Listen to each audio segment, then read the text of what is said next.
गोरखपुर में मोहन भागवत के पहुंचने से क्या योगी आदित्यनाथ गदगद हैं?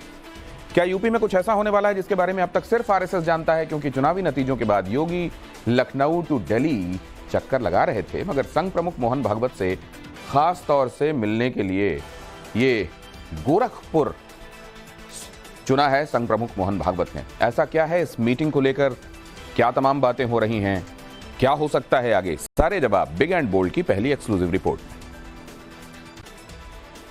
मर्यादा का पालन करके जो चलता है वो कर्म करता है, लेकिन कर्मों में लिप्त नहीं होता, उसमें अहंकार नहीं आता कि मैंने किया, और वही सेवक कहलाने का अधिकारी रहता है। संघ प्रमुख मोहन भागवत चुनावी नतीजों के बाद पहली बार गोरखपुर में हैं, जहां उनकी मुलाकात मुख्यमंत्री योगी आदित्यनाथ से होगी। आरएसएस और बीजेपी में तालमेल कैसे बनाए रखा जाए, इस मीटिंग में ये डिस्कस हो सकता है। पूर्वांचल में बीजेपी की इतनी बुरी हार क्यों हुई, इस पर चर्चा मुमकिन है, और यूपी में योगी का रोल कितना अहम रहने वाला है, ये भी इस मीटिंग से तय होगा। वैसे आरएसएस के सरसंघचालक मोहन भागवत जब भी गोरखपुर में होते हैं, योगी आदित्यनाथ उनसे जरूर मुलाकात करते हैं, लेकिन इस बार ये बेहद खास है। बीजेपी से घटती दूरियों की खबरें और इशारों में संघ प्रमुख का मोदी सरकार को मैसेज, सियासी गलियारे में सब कुछ नोटिस किया जा रहा है। टेक्नोलॉजी का सहारा करके असत्य बातें परोसी गई, नितांत असत्य। क्या शास्त्र का, विज्ञान का, विद्या का ये उपयोग है? लेकिन आधुनिक विद्या, टेक्नोलॉजी का उपयोग असत्य परोसने के लिए किया गया। ऐसे से देश कैसे चलेगा भाई? आखिर सबको देश ही चलाना है ना। ऐसा जब चलना है तो चुनाव लड़ने में भी एक मर्यादा होती है, उस मर्यादा का पालन नहीं हुआ। मोहन भागवत और योगी आदित्यनाथ की केमिस्ट्री तस्वीरों के जरिए बहुत कम बाहर आती है, मगर माना जाता है कि योगी को टोन सेट कराने में संघ की बड़ी भूमिका रही है। 2017 में बीजेपी की बम्पर जीत के बाद योगी को सीएम बनाने में भूमिका संघ की मानी जाती है। 2019 के लोकसभा चुनाव में संघ की सलाह पर ही योगी के कंधों पर पूरी जिम्मेदारी सौंपी थी, और फिर 2022 में भी आरएसएस ने ही योगी के लिए यूपी चुनाव का एजेंडा सेट किया था। मगर 2024 के चुनाव में संघ ने वैसी सक्रियता नहीं दिखाई जिसकी जरूरत थी। हालांकि योगी आदित्यनाथ पूरी तरह से टच में रहे, और अब चुनावी नतीजों के बाद योगी मोहन भागवत से मुलाकात कर मैसेज देना चाहते हैं, जो हुआ सो बीत गया, अब नई राह बनानी है। बीजेपी के राष्ट्रीय अध्यक्ष नड्डा ने ये कहा कि मतलब ये परसेप्शन, ये नैरेटिव सेट किया गया कि संघ की जरूरत नहीं है। वो कहना क्या चाहते थे, निकल के क्या आया। मतलब इसके पहले जो चीज बीजेपी करती थी, या बीजेपी के ऊपर जो आरोप लगाया था कि भाई कांग्रेस कह रही है फला चीज, लेकिन उसे तोड़ मरोड़ कर बीजेपी ने ऐसे पेश किया, तो इस बार बाजी मार ले गई विपक्ष। यूपी में बीजेपी के 25 से ज्यादा कैंडिडेट ऐसे थे जिन्हें लेकर बीजेपी के लोगों में ही नाराजगी थी, और संघ का काडर भी ठीक नहीं मानता था। इसमें आजमगढ़, वाराणसी और मिर्जापुर मंडल की 12 सीटें भी आती हैं। पूर्वांचल के सियासी बिसात पर बीजेपी पूरे तरीके से फिसड्डी साबित हुई। बीजेपी साल 2019 के लोकसभा चुनाव के अपने प्रदर्शन को भी नहीं दोहरा पाई। आलम यह रहा कि पूर्वांचल के वाराणसी, मिर्जापुर और आजमगढ़ मंडल की 12 सीटों में से सिर्फ 3 सीटों पर ही बीजेपी का कमल खिला, और इनमें से वाराणसी के अलावा मिर्जापुर और भदोही की सीट थी। सबसे बड़ी बात यह है कि ये पूरा इलाका प्रधानमंत्री नरेंद्र मोदी के प्रभाव वाला माना जाता है। आजमगढ़ मंडल की लालगंज सीट 2019 में बीजेपी हारी थी। इस चुनाव में भी यहां हार मिली। आजमगढ़ सीट को बीजेपी पिछले चुनाव में जीत नहीं पाई, और इस बार भी रिजल्ट वही रहा। घोसी में पिछली बार की तरह ही बीजेपी कमल नहीं खिला पाई। 2019 में जिस बलिया को बीजेपी ने जीता था, वो सीट इस बार समाजवादी पार्टी के खाते में पहुंच गई। यानी आजमगढ़ मंडल की 4 सीटों पर बीजेपी का सुपड़ा साफ। वाराणसी मंडल में बीजेपी सिर्फ वाराणसी की सीट जीत पाई, वो भी पीएम मोदी की वजह से, वरना मछली शहर और चंदौली को भी गंवा दिया। जबकि गाजीपुर और जौनपुर 19 के नतीजे नहीं बदल पाए। मिर्जापुर मंडल के मिर्जापुर, रॉबर्ट्सगंज, भदोही यानी तीनों सीटों पर 2019 में एनडीए का कब्जा था, लेकिन इस बार रॉबर्ट्सगंज को गंवा दिया। बीजेपी के इस खराब प्रदर्शन के बाद संघ पूर्वांचल में एक्टिव हो गया है और इसी के तहत मोहन भागवत 4 दिनों के लिए गोरखपुर में हैं। स्वयं सेवकों की ट्रेनिंग के साथ साथ पूर्वांचल की हारी हुई सीटों का फीडबैक लेना भी उनके इस प्रवास का हिस्सा बताया जा रहा है। ब्राह्मणों की गलती नहीं, ये लोग हारे हैं अपने कर्म से, टिकट गलत दिए। जैसे यहाँ मछली शहर में तूफानी सरोज का 5 विधानसभा में विरोध था और जबरदस्ती इनको टिकट दे दिए, तब भी वो तूफानी सरोज को वोट मिला है। महेंद्र पांडे भी जो है तो नहीं टिकट देना चाहिए था, वहाँ सुशील सिंह को देना चाहिए था। कुछ तो भारतीय जनता पार्टी के जो कार्यकर्ता थे उदासीन भी थे, उनके दिमाग में ये था कि बस मोदी जी के द्वारा हम लोग जीत रहे हैं, तो ये बहुत दिन तक नहीं चलेगा। आरक्षण और संविधान बदलने को लेकर के उन लोगों के दिमाग में घुस गया कि जो है बाबा भीमराव अम्बेडकर का संविधान बदल देंगे, आरक्षण खत्म कर देंगे। ये बात उनके कार्यकर्ता जो है जन जन में पहुंचा दिए। भाजपा के कार्यकर्ता इस चीज को जन जन तक मोदी जी की बातों को नहीं पहुंचा सका। चुनावी नतीजों के बाद यूपी में एक नैरेटिव बहुत तेजी से फैलाया जा रहा है। वो ये है कि 10% ब्राह्मणों का बड़ा हिस्सा साइलेंट होकर बीजेपी के खिलाफ चला गया।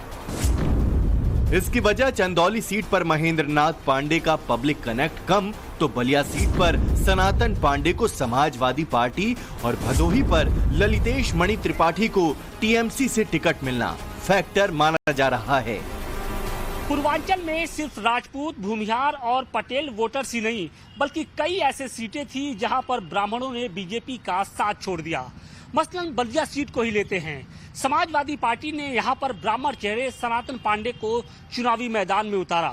सनातन पांडे ने सभी मिथक और जातिगत समीकरण को देखते ही देखते तोड़ दिया और यहां के कद्दावर नेता यानी चंद्रशेखर के पुत्र नीरज शेखर को चुनावी मैदान में करारी शिकस्त दी।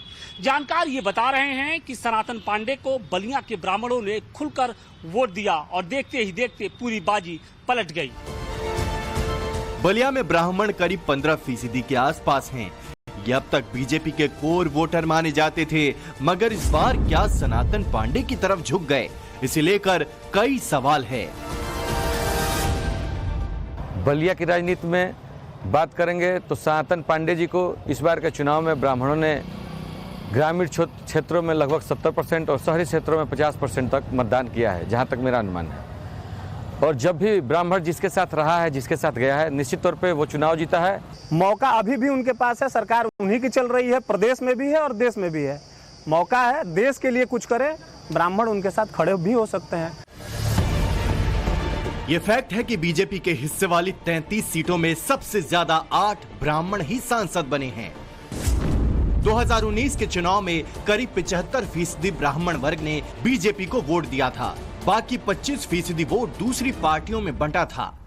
लेकिन इससे भी इनकार नहीं किया जा सकता, जीतने वालों के मुकाबले बीजेपी के हारे हुए ब्राह्मण कैंडिडेट की संख्या ज्यादा है। महेंद्र पांडे को वीरेंद्र सिंह, जो समाजवादी पार्टी के प्रत्याशी थे और गठबंधन के नेता के तौर पे चुनाव लड़े थे, उन्होंने लगभग 25,000 वोटों से हरा दिया।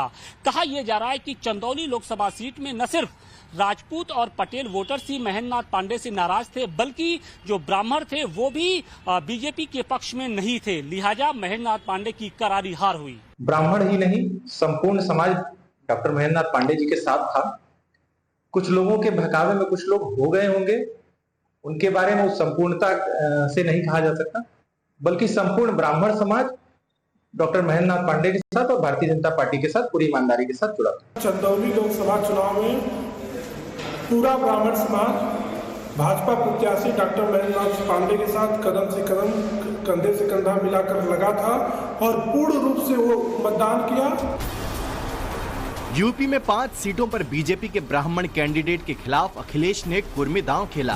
ये वोटर बीजेपी का माना जाता रहा है, लेकिन इस बार कुर्मी पटेल भी खिसक गए।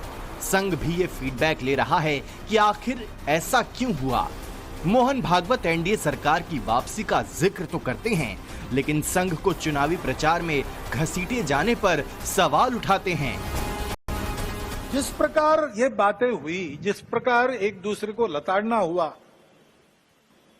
जिस प्रकार प्रचार के दौरान हमारे करने से समाज में मनमुटाव बढ़ेगा, दो गठ बटेंगे, आपस में शंका संशय उत्पन्न होगा, इसका भी ख्याल नहीं रखा गया और विनाकारण संघ जैसे संगठनों को भी उसमें खींचा गया। आरएसएस के सरसंघ चालक मोहन भागवत ने इलेक्शन के रिजल्ट के बाद बीजेपी के किसी बड़े टॉप लीडर से मुलाकात नहीं की थी। पहला 1-to-1 कम्युनिकेशन योगी आदित्यनाथ से ही होगा। इसके मायने ये भी निकाले जा रहे हैं कि संघ का बड़ा फोकस अब उत्तर प्रदेश पर है। सामने 2027 का चुनाव है और देश के सबसे बड़े सूबे में बीजेपी की डाउन हो रही सीटें चिंता का विषय है। योगी खुद चुनावी सिलेबस को पढ़ रहे हैं। तमाम समीकरण और तालमेल उनके जहन में है। जैसा कि कुछ लोग कहते हैं कि हिंदू खतरे में, देश खतरे में नहीं, संविधान खतरे में था, इसलिए इस युगल और युवा जोड़ी को आज के युवाओं ने स्वीकार किया। इस बार सपा और कांग्रेस गठबंधन के साथ दलितों का जो भी फैक्टर है, जितने भी SC ST रहे हों मतदान करने वाले, वो पूरी तरह से इनका साथ दिया, समर्थन दिया, इस उम्मीद से कि आने वाले कार्यकाल में एक अच्छा उनके लिए भविष्य हो। यूपी का रिजल्ट बीजेपी के लिए सेटबैक की तरह है, मगर योगी आदित्यनाथ के लिए मौका, और ये मौका 2027 के चुनाव में आने वाला है। इन्हें इस नैरेटिव को तोड़ना है कि संघ का काडर बीजेपी से नाराज है। साथ ही ब्राह्मण वोटरों का इक्वेशन भी उनके दिमाग में घूम रहा है। पूर्वांचल के भदोही लोकसभा सीट पर भी ब्राह्मणों ने बीजेपी का साथ नहीं दिया। ये बात इसलिए उठी है क्योंकि लोकसभा चुनाव के दौरान जो नतीजे सामने आए हैं उससे यही जाहिर होता है। दरअसल भदोही से गठबंधन प्रत्याशी के तौर पे ललितेश पति त्रिपाठी चुनावी मैदान में थे, जो तृणमूल कांग्रेस के नेता भी हैं। उनका सामना बीजेपी के डॉक्टर विनोद बिंद से था। चुनावी मैदान में ललितेश ने विनोद बिंद को कड़ी टक्कर दी। हालांकि हार वो जरूर गए, लेकिन कहा यह जा रहा है कि भदोही के ब्राह्मणों ने खुलकर बीजेपी के खिलाफ वोट दिया और कहीं न कहीं ललितेश पति त्रिपाठी को मजबूत किया। बीजेपी ने 60 से ज्यादा सदस्यों की एक टास्क फोर्स का गठन किया है, जो हर विधानसभा में हार की वजहों की तलाश करेगी। कयास है कि इस दौरान संघ से तालमेल बढ़ाने पर भी फोकस रहेगा। वाराणसी से आशुतोष सिंह के साथ ब्यूरो रिपोर्ट, टाइम्स नाउ नव भारत।